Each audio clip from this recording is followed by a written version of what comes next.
Greetings, King of Upper Egypt. Greetings, King of Lower Egypt. Thank you for agreeing to meet me here at my Sphinx. I wanted to show you something. Yes, my men told me that you wanted me to see something. What is it? Yes, look at the Sphinx. What do you see? I see your powerful god, Sphinx, standing there, and approximately 50 of your men holding baskets doing absolutely nothing. Wrong. They're getting ready to fish. They're going to bring fish down to the Nile. I'm afraid you have it wrong. You take fish from the Nile to land. You don't take fish from land to the Nile. That's not the way we do things. Men, open the doors to the Sphinx. Now what do you see? I see fish flowing out of the ground, dozens, maybe hundreds. How is this possible? God has given you everything. He's given you the wealth of the Delta, and now your Sphinx gives you fish. All you have to do is pick them up. I don't understand this. God didn't give us this. We created it. How is this possible? What did you do to create this? Agree to combine with me, and I will tell you. Why would you want me? You have everything. Now you have everything you could possibly want. What would you want from me? This is but a fraction of the amount we can receive. I only can use this for 4 months of every year. I want to take advantage of this year-round. For decades, we have fought with you, we have pleaded with you, negotiated to combine. And now that you have this, you're saying if I combine with you, I can share in this wealth? Yes, if you agree to combine with me, I will tell you how, and we will all both share in the wealth. I agree. Hello, world. Thanks for watching video 3. If you haven't watched videos 1 and 2, I highly recommend you do so. It'll help you understand our entire theory. I hope the skit wasn't too corny. Brian and I couldn't agree on which part The Rock was going to play. Now this video is going to answer a lot of questions, so we're going to try and go slow and explain everything clearly. But if you're still fuzzy on anything, please don't hesitate to post a comment and we'll try to get back to you. Or if we have enough questions about a certain topic, we'll be happy to make another video explaining something further. But keep this in mind when you're watching the video. The two major things we're going to try and answer in this video are the Sphinx's peculiar shape and how the Egyptians, without technology, were able to level off the foundation and base of the pyramid perfectly. These two things, and everything else we're describing for that matter, are actually connected.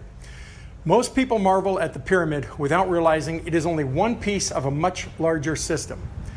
But that's the equivalent of looking at one piece of a jigsaw puzzle and trying to figure out what the entire picture is going to be. What we are trying to do is allow you to step back and look at the entire system and show you how it all intertwines. Now at this point, you are probably wondering why we are speculating tunnels hundreds of miles long are under Egypt and if they actually exist. So before we continue, there are a few things we need to go over. 2 quotes from Herodotus and a few facts regarding the pyramid. There is an ancient underground tunnel system under Egypt. This system was described by Herodotus, and he actually referred to part of it as a labyrinth, more marvelous than the pyramid itself. But for many years, Egyptologists and archaeologists thought he was making things up and discredited his writings. However, recently they found parts of it under the Giza Plateau and parts of it in the Fayum region where Lake Morris used to be. Now this gives him much more credibility than people realize, and personally it baffles us why people don't take him more seriously now. He actually described what the pyramid was for, but just like the labyrinth, it doesn't make any sense, so people immediately discredit him.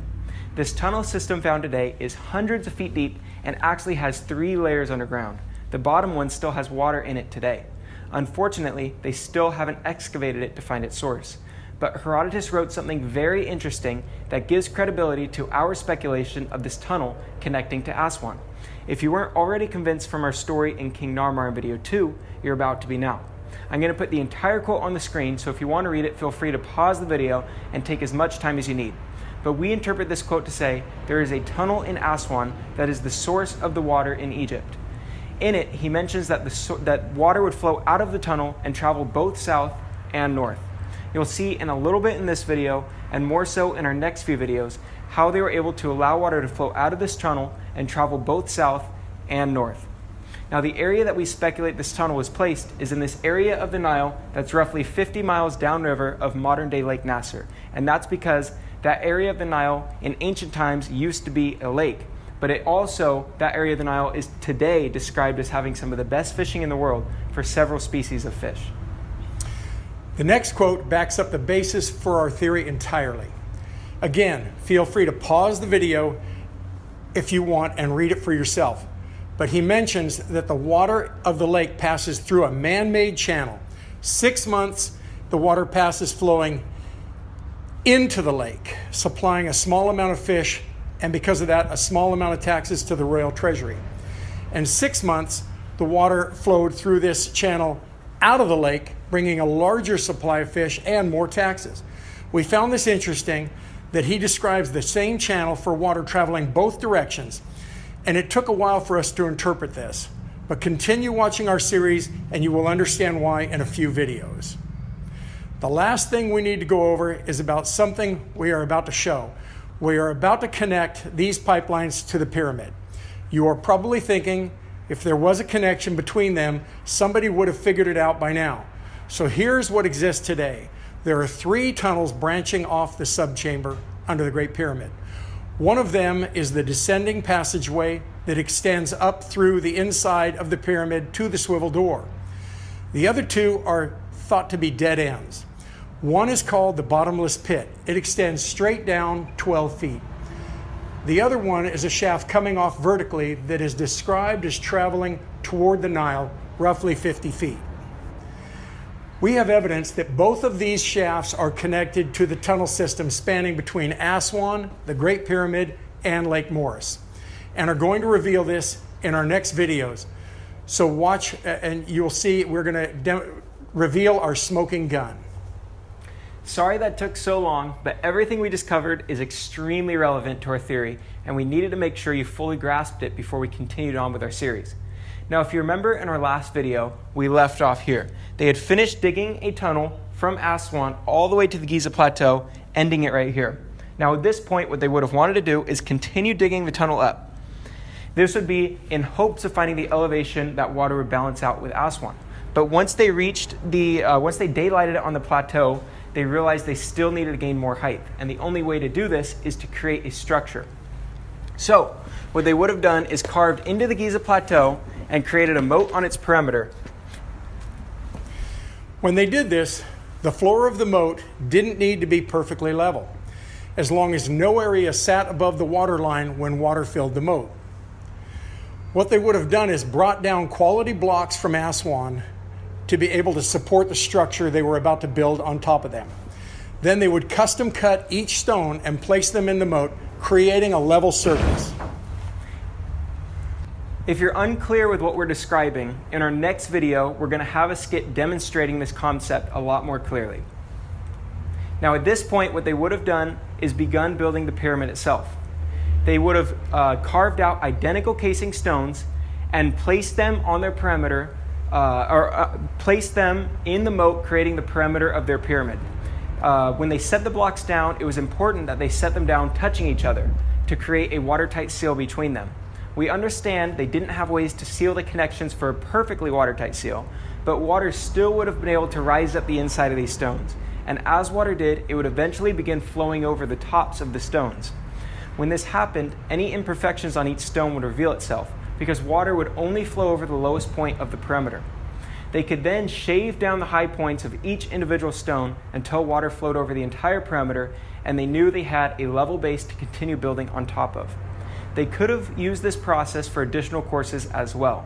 But when they reached this point on the pyramid, roughly 20 feet high, where the ascending and descending passageways meet, they would have begun phase 2. They would have dug a connection between the subchamber and the original pipeline under the Sphinx. All that is left of this tunnel today is a 50-foot tunnel we spoke about earlier.